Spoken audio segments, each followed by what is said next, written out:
백발이 될 때에도 나를 버리지 마시며 내가 주의 힘을 후대에 전하고 주의 능력을 장래 모든 사람에게 전하기까지 나를 버리지 마소서. 아멘. 아멘. 어서 오세요, 권사님. 내가 아까 진짜 컵에다 물을 갖고 왔는데 어디 갔지? 물 갖다 드릴게요. 아니 밖에 돼 있더라고 하나요? 아 그래요? 그거 제가 떠났어요. 그거 놓고 와. 그냥 큰일 났네 이거. 점점 큰일 났네 이거. 자, 우리가 이사야 46절 딱 읽었을 때 하나님이 뭐라고 약속하세요? 뭐라고 약속하셨냐면 제가 읽어드릴게요. 네가 배에서 그러니까 권사님들이 엄마 배에서 나올 이거 때 맑은 물이 아니에요. 근데 커피 먹은 잔에다 먹어서 그래요. 괜찮아요. 네. 권사님들 다시 오셨으니까 오늘 빨리 끝내고 가려고 집에. 이때라도 우리가 하나님을 좀 편하게 해드려야 돼. 하나님도 허무 365일이야. 우리 그냥 기도 듣고 얘기 듣느라고 고생을 너무 하시기 때문에 오늘 하나님께도 휴가를 좀 드려야 돼. 내 맘대로. 우리 아버지니까 내가 알아. 자, 이사야서 46장 3절 4절 먼저 읽었어요, 권사님. 이사야서 46장 3절 4절. 여기에서 뭐라 그러냐면 권사님들이 엄마 배에서 아까 읽었잖아. 엄마 배에서 태어날 때 하나님이 뭐라 하셨냐면은 안으셨대요. 그러니까 우리는 외롭지를 않는 거야. 엄마 배에서 태어날 때 우리 엄마 아버지가 우리를 키워주기 전에 이미 하나님이 넌 내 거야 하고 안았다는 거예요. 그다음에 뭐라 그러냐면 태에서 남으로부터 내게 안고 업으셨다는 게 뭐냐면 하나님이 안고 업고 키우셨다는 얘기거든요. 그리고 4절에 이사야서 46장 4절에 뭐라 그랬어요? 이렇게 그러니까 니네가 뱃속에서 나올 때 니네를 이미 내가 안고 업고 키웠기 때문에 그럼 남의 새끼가 배에서 생각해보세요. 저 권사님이 애를 낳는데 권사님이 그 애를 안고 업고 안 키웠잖아요. 그죠? 그 애는 누구만 키울 수 있어요? 저 엄마만 키울 수 있어요. 그 권사도 마찬가지로 이 집에 낳은 애를 저 집에 키우진 않잖아요. 이제 하나님이 그 얘기 하시는 거예요. 니네가 배에서 태어났을 때 내가 안고 업고 내가 키웠대. 그래서 사실은 뭐라냐면 그렇게 내가 너희를 지었다는 거예요. 그렇기 때문에 그러니까 그렇게 배에서 나올 때부터 너를 이미 안고 업었고 노년에 이르기까지 백발이 될 때까지 내가 너희를 품는다는 거예요. 안 놓는다는 거예요. 자식 키워보셨으니까 너무 잘하실 거예요. 자식 다 출가시켰다고 엄마들이 자식 품에서 떠나보냈어요? 아버지는 떠나보내요. 근데 엄마들은요 죽을 때까지 자식 못 낳아요. 왜 못 낳아요? 제가 말씀드렸잖아요. 페트병으로 66병 그 콜라병 아시죠? 1.8리터 그게 68병이 들어갔어요. 그 애 하나 낳는데 그래서 그렇게 다 쭈글쭈글 해주고 배는 쭈그러주고 몸은 쇠약해지고 왜? 진을 빼냈잖아요. 피를 뽑아냈다는 건 뭐예요? 진을 다 뽑아낸 거 아니에요. 어서 오세요. 그렇기 때문에 그러니 엄마들이 새끼가 나아지겠어요? 안 나아집니다. 그러니까 어때요? 근데 지금 하나님이 지금 그 얘기 하시는 거예요. 이사야서 46장 3절 4절 집사님 봐봐요. 내가 너희를 배에서 나왔을 때 안았고 업었고 품었고 그러기 때문에 내 새끼는 백발이 될 때에도 어떻게 한다고요? 내가 너를 지었기 때문에 내가 너희를 안고 간다는 거예요. 그러니까 남한테 안 내주겠다는 거예요. 결국은 권사님들 우리 집사님을 세상의 어느 것에도 내주지를 않으시겠다는 거예요. 그러니까 한 번 새끼는 영원한 새끼가 호적 옛날에는 뭐 약간 엄마들이 그런 얘기 잘했어. 호적하고 나는 왜냐면 엄마들이 결혼 반대할 때 나는 그게 되게 웃겨. 지금도 생각해보면 웃겨. 내 눈에 흙이 들어가기 전까지는 내가 결혼 허락 못한다고 드라마 보면 그랬잖아요. 그죠? 그러니까 아니 아들이 좋댔는데 왜 엄마가 자기 눈에 흙이 들어가도 안 됐는지는 모르지만 어찌됐거나 그거 왜 그래요? 내 거라서 그런 거예요. 내 일부잖아요. 거의 분신이라고 해도 자기 자신이에요. 엄마들은 자신. 그러니까 하나님이 지금 그 말씀하시는 거예요. 내가 너희를 지었으니 내가 백발이 될 때도 내가 책임지고 니네 안 놓겠다는 거예요. 어느 누구에게도 허락하지 않겠다는 거예요. 그러니까 아예 하나님 말 없이 살고 싶은 생각이 있으셔도 꿈 깨셔야 돼요. 하나님이 놓지를 않으시기 때문에 이제는 뭐 인생 갈 데가 없어요. 갈 데가. 천국밖에 갈 데가 없습니다. 하나님 품밖에는 갈 데가 없어서 예 그러니까 아예 꿈도 꾸지 마시고요. 그냥 팔자되냐 하고 하나님하고 사세요. 그냥 예그 팔자에 그 팔자. 예. 그러니까 백발이 이렇게 그 하나님이 근데 백발은 잠언에 보니까 백발이 뭐라 그래요? 면류관이라고 그래요. 그러니까 백발이 아니 우리가 사실 흰머리들을 다 염색하시잖아요, 그죠? 근데 요즘에는 이제 흰머리 염색을 잘 안 하는 분들이 계시기 시작해요. 왜 하냐면 그 유행이 언제부터 된지 아시죠? 그 누구지? 그 왜 여자 장관, 외교부 장관? 그 누구지? 강 무슨 장관이 있었잖아요, 그죠? 그 장관이 되게 멋있었어요, 그죠? 그 흰머리가. 근데 물론 뭐 또 인물도 되니까 그게 그럴 수도 있지만 어찌 됐거나 백발은 그런데 하나님이 인정하신 거예요. 백발이 아름답다고요. 왜냐면 잠언에 보니까 백발은 면류관이라는 거예요. 아니 면류관은 우리가 생각해 보세요. 미스 코리아 옛날에 당선되면 면류관 씌워줬잖아요, 그죠? 애들이 생일잔치 할 때 다 면류관 써요. 지금 하나님 얘기하시는 면류관은 그 면류관이 아니잖아요. 생명의 면류관이잖아요. 영광의 면류관, 자랑거리 면류관. 아니 예를 들어서 내 새끼가 너무 부끄러워. 누구 앞에 내놓기가 정말 창피해. 이런 아들이 내 새끼라는 게 부끄러워. 이러면 그 애를 면류관에 씌워갖고 사람들 앞에 내놓겠어요? 안 내놓죠. 하나님께서요. 우리는 겸손하고 착해서 예수 믿는 사람들이 일단은 기본이 착해요. 기본이 제가 누누이 말씀드리지만요. 예수 믿는 사람들이 못된 짓 해봤자 거기서 거기에요. 그래도 예수 믿는 사람들은 순간적으로 마지막에 가서 뭘 생각해요? 하나님 다 보고 있는데 이게 있어요. 사람들이 나쁜 짓을 마음껏 저지르는 이유가 왜 해요? 아무도 모른다, 나밖에 모른다는 자신이 있기 때문에 저지르거든요. 근데 생각해보세요. 누군가는 지금 내가 이걸 하는 걸 알고 있다 생각하면 좋은 일을 하면서도 이걸 누가 보고 있다 생각하면 의식을 하고 더 잘하려고 그래요. 그죠? 나쁜 짓을 하긴 해. 누가 알고 있으면 하기는 하지만 어때요? 마음대로 못해요. 누가 보고 있다는 의식이 있으면. 그래서 예수 믿는 사람들은 와, 이런 얘기 저런 얘기 듣고 어쩌고 다 해도 막판에 가서는 그래도 하나님 다 보고 있는데 그 마지막 양심이 그래도 있어요. 물론 그럼에도 불구하고 돌이키지 않고 끝까지 가서 문제이지만 그래도 어찌됐거나 그런 점은 있다는 거죠. 그러니까 백발이 왜 하나님이 그 백발을 면류관이라고 했을까? 부모도 자식 누구든지 그 면류관을 씌워가지고 사람들 앞에 만방에 내놓을 때는 자랑스러워서 내놓잖아요. 하나님께서 권사님, 집사님 자랑스러운 거예요. 너무 착하고 너무 겸손하고 소박해서 아니에요. 참 그런 얘기 하지도 마요. 아니 억울하더래요. 막 이래. 아니에요. 하나님 보실 때 다 집사님이 애기들 막 주일날 되면 커서 해잖아요. 권사님 지금 내일 시골 가셔야 되는데 순서에서 어디 내일 못 가시고 계시잖아요. 저녁마다 나와서 기도하시잖아요. 교회에 뭐만 있다면 권사님들이 가장 먼저 나서잖아요. 어찌됐든 어머니들이니까 교회는. 보세요. 겸손하다 보니까 그 정도도 충분해요. 왜? 교회가 전체 인원 중에 일을 하는 사람이 많아요? 안 하는 사람이 많아요? 안 하는 사람이 90%예요. 그런데도 불구하고 그 일을 하면 그 90% 중 100%에서 90%가 안 하는 일을 하면서도 착하다 보니까 아유 그런 소리 해줘도 마요. 안 그래요, 안 그래요. 그냥 하나님 앞에 그냥 더 해야 되는데 늘 뭐라 그래? 늘 아쉬워하잖아. 뭘 더 주고 싶은데 못해서. 그게 그러니까 어때요? 하나님이 보실 때 고마우신 거예요. 그러니 백발이 될 때 뭐라 그래요? 내가 너를 지었으니 가슴이 찡하지 않아요? 내 새끼. 너는 내 새끼야. 내 새끼.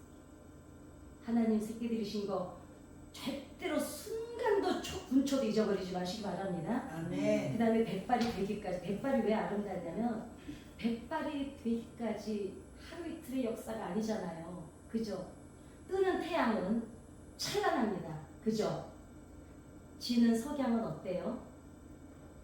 아름답죠. 그런데 그럼 지는 석양은 아름답고 뜨는 태양은 찬란해요. 화려하고 멋있어요.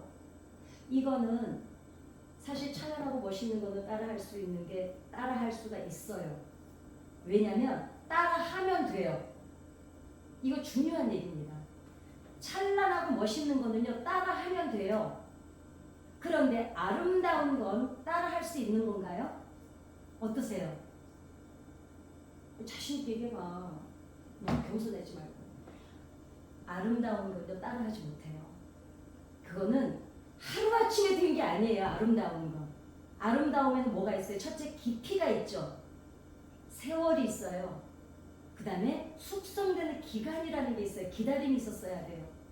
아름다운 거는 결단코 따라할 수 있는, 모방할 수 있는 게 아닙니다. 찬란한 거는 모방할 수가 있어요. 그거는 순간적으로 힘으로 할 수 있는 거니까. 물론 이건 제가 이제 조금만 말씀, 더 깊이 들어가면 다른 것도 있지만 아름다운 건 내공이 필요한 거예요. 그래서 노년은 찬란하다, 아름답다. 아름다우세요. 왜냐? 왜 아름다운지를 제가 말씀드릴게요. 우리가 오늘날 오는 날까지 기쁨만 있었을까요? 기쁨보다는 90%는 사실 상처와 고난이었죠. 근데 이제 이 고난에 대해서 제가 요즘에 설교하는 준비하는 게 있는데 이 세상의 모든 영광은 고난이라는 이게 없으면 시동력이 없으면 성공도 영광도 없더라고요. 아니 뻔히 아는 얘기인데 왜 이게 더 울림이 더 컸는지 모르겠어요. 상처에는 아픔도 있지만 역사가 있습니다. 그죠? 무슨 역사? 상처 때문에 얻어진 것들이 훨씬 많습니다. 상처 때문에 아픔은 겪었지만 이 아픔이 아물어 가는 동안 상처가 어떤 상처가 났을 때 이게 아물어 가서 자국이 남기까지의 그 세월 동안에 나에게 주었던 게 뭐냐면 기다림이 있었고 뭐가 있었을까요? 인내가 있었죠. 기다리는 인내가 있었죠. 이거 상처는 내가 낫고 싶다고 나아지나요? 반드시 상처는 뭐가 필요해요? 시간이 필요해요. 그러니 이 나이를 먹어오는 동안 기다림을, 인내를 뭘로 배웠어요? 상처를 통해서 배운 거예요. 그러면서 그 인내를 배우는 동안 뭘 깨달았어요? 이 세상에 내 마음대로 되는 게 있다 없다? 없다. 이게 젊었을 때 왜 그렇게 일들을 잘 저지르냐면 상처를 겪어보지 않아서 그래요. 근데 상처를 겪어본 사람들은 어때요? 이게 내 마음대로 인생은 되는 일이 마음대로 되는 게 없다는 걸 알아요. 어떻게 알았어요? 상처 때문에 아는 거예요. 그런데 그 상처 때문에 인내와 기다림을 알면서 뭐가 성숙을 했을까요? 인품이 숙성이 됐어요. 경고망동이 없어졌어요. 그러면서 또 뭘 배울까요? 너그러움을 배웁니다. 아파 보니 누구도 아프겠구나. 내가 아파 보니 너도 아프겠구나를 배워요. 이거는 상처를 받아보지 않은 사람은 결단코 알 수 없는 정서적인 내적인 문제입니다. 그러니 상처에는 이런 아름다운 역사가 있어요. 그래서 백발이 아름다운 거라고 저는 믿습니다. 그 다음에 배려하는 거요. 애들이 막 자랄 때요. 대부분 내 거야 이렇게 싸우잖아요. 근데 그 아이들이 동생이 생기고 학년이 올라가고 그러면서 자기가 갖고 싶은데 엄마가 그 형이잖아. 네가 형이니까 동생 이러면 어때요? 어떤 애들은요 울면서도 줘요. 그걸 어디에서 배웠을까요?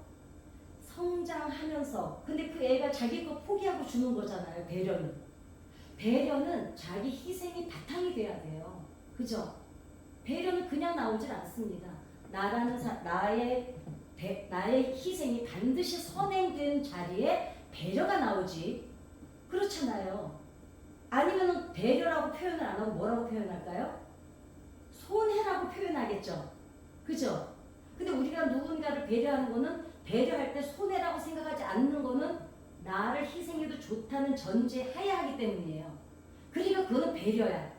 근데 내가 누군가에게 뭘 주면서 이건 내가 손해보는 건데 이거는 배려가 아니죠. 이거는 계산이 들어가는 거니까 거래가 되겠죠. 그 다음에 뭐가 있습니까? 이해하는 것도요. 이해하는 것도 상처를 거쳐온 사람만이 할 수 있는 겁니다. 예를 들면 다 이제 부부싸움을 하시니까 뭐 부부싸움 한 번도 안 하신 분은 뭐 상관이 없어요. 해보신 분은 알아요. 막 싸우지만 그래도 이거 진짜 중요해요. 저 인간하고 죽어도 못 살 것 같아요. 정말 싸울 때는 정말 저는 다른 형제님 만나서 새 인생을 살고 싶어요. 그러는데 싸우고 나서 며칠 지나면서 왜 또 부부가 또 살아요? 그 사람이 어저께 했던 그 행동만 보는 게 현상만 보는 게 아니라 뭘 보게 돼요? 그 사람이 그 행동을 할 수밖에 없는 그 이면을 보죠. 그래, 저 인간이 저래서 그래. 저 사람이 우리 시어머니가 잘못 키워놔서 그래. 우리 아내가 아버지에게 사랑을 못 받아서 저래. 여러 가지로 어떤 마음이 생겨요? 역지사지, 이해심이 생겨요. 그 사람의 뒷면에 있는 그 부족한 점, 그 사람이 그 행동을 할 수밖에 없는 점을 이해를 하게 되는 거예요.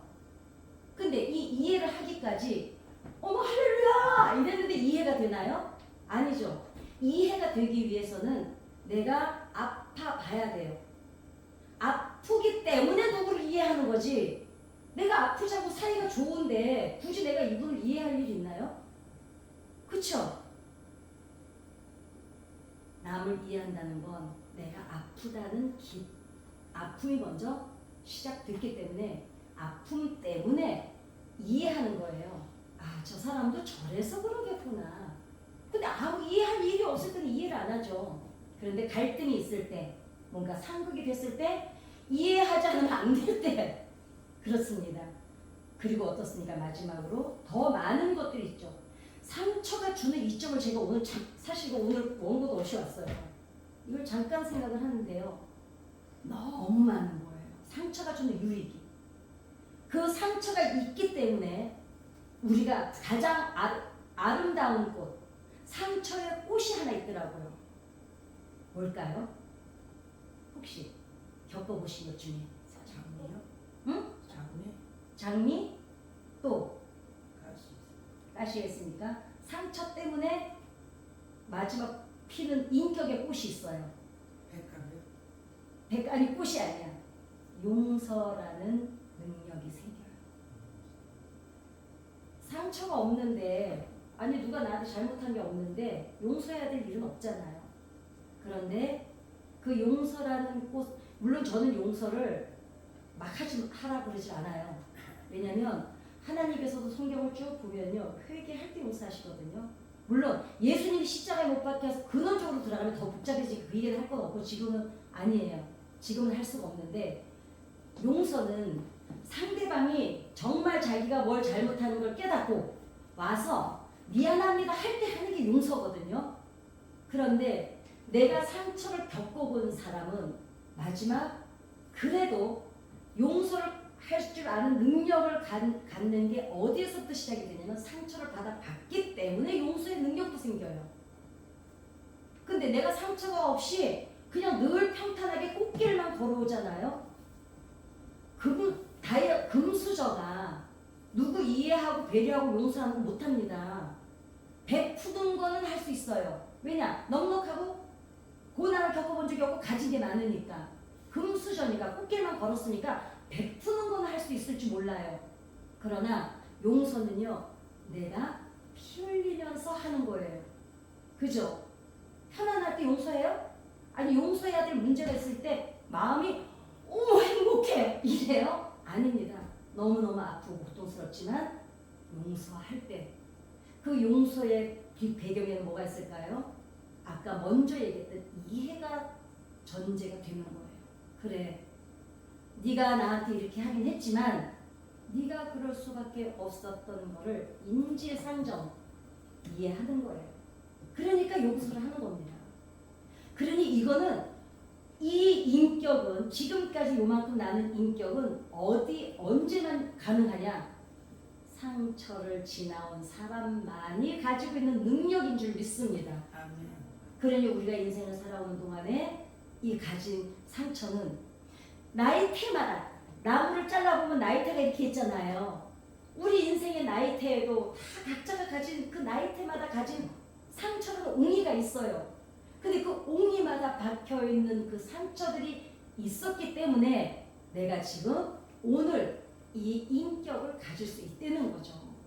상처만이 줄 수 있는 능력이에요. 그래서 백발은 아름답다, 찬란하다, 아름답다.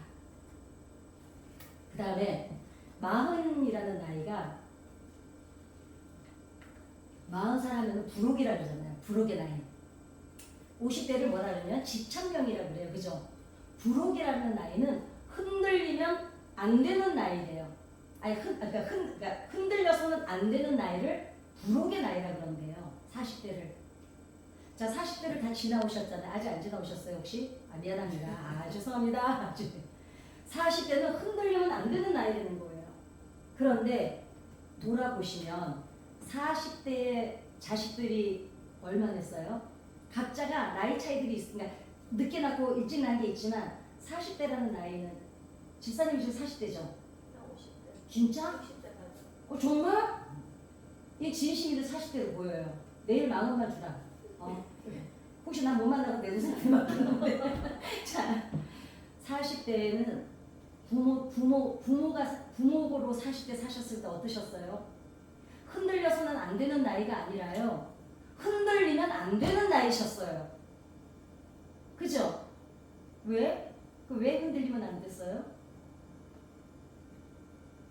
어려운 얘기 아니야. 그냥 살아보니 엄마였잖아요. 그지? 자식들, 아이들이 그때 한창 뭐 하셨어요? 애들 한창 키워내실 때였잖아요. 그러니 흔들리면 안 되는 나이가 아니라 흔들릴 수가 없는 나이셨어요. 엄마는 버텼어야 돼. 아버지보다 가정은 엄마가 버텨내지 않으면 아이들이 흔들려요. 그러니 어떠셨어요? 권사님들 보세요. 40대 흔들릴 수가 없어서 어떻게 살아오셨어요? 버텨오셨어요. 힘이 있어서 버텼냐? 아니요. 힘이 없는데도 불구하고 내가 흔들리면 안 되니까 버텨온 거예요. 그 다음에 어땠습니까? 50대 지천명. 이거는 하늘의 소리를 들을 수 있는 나이래요. 근데 50대는 또 어떨까요? 여자로서 갱년기가 오고 여자로서 여자의 그 특징이 있었잖아요. 상징. 그게 또 흔들리는 나이죠. 그러면서 어때요? 이때는 빈둥지 증후군이라 그래가지고 내 품에 자식도 품 안의 자식이라 그러잖아요. 내 품 안에 있을 때는 엄마가 돈줄을 쥐고 있기 때문에 애들이 다 엄마 말을 들었어요. 50대는 어때요? 자식 앞에서 작아지는 나이가 50대예요. 부모는. 그러니까 인생의 40대, 50대는 흔들리면 안 되는 시간을 거치고 자식 앞에서 작아지는 나이. 그러면서 어때요? 내가 내리막 50대는 어떻습니까? 정점에 왔다가 이제 내려가기 시작하는 나이입니다. 어떤 그 상담학자가 이렇게 말을 했어요. 젊은 날에는 빛을 쫓는데요. 막 달려가느라고. 근데 노후에는 내 안의 그림자를 보듬어줘야 된다는 거예요.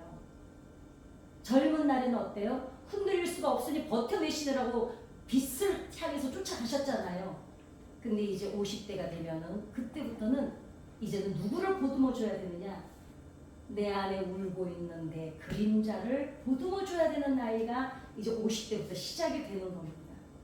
그래서 이렇게 50대 이후에는 50대부터는 우리가 혹시 등산 해보셨어요? 올라갈 때는 어때요? 힘만 있으면 올라가요. 그쵸?